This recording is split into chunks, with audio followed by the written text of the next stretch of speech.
Avant toute chose, je dirais qu'un procès bien préparé, j'entends ici par procès la présentation des thèses par les parties en présence devant les juges qui seront amenés à juger les accusés. Un procès bien préparé, donc, est la clé d'un procès qui se passe dans de bonnes conditions, qui ne s'éternise pas, voire qui ne s'enlise pas. Tout d'abord, il faut que le juge de la mise en état statue sur les demandes de participation des victimes à la procédure pour dire celles qui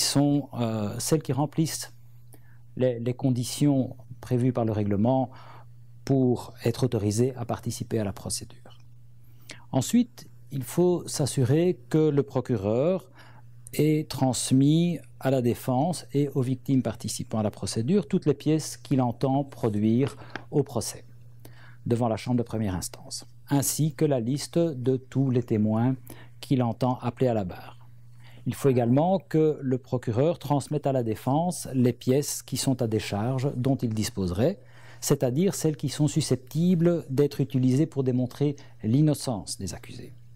Après cela, il faut encore que les victimes communiquent les pièces qu'elles entendent utiliser à l'audience et que la défense expose,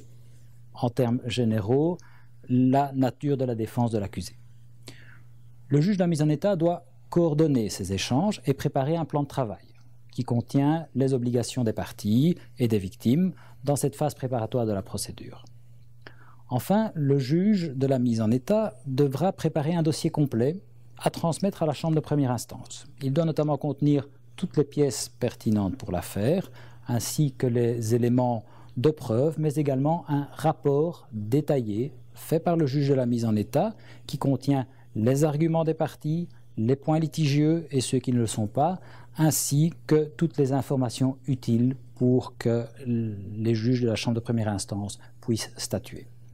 Une fois que toutes ces étapes de la phase préparatoire du procès auront été franchies, le juge de la mise en état transmettra donc ce dossier à la chambre de première instance qui sera saisie et pourra commencer ses activités.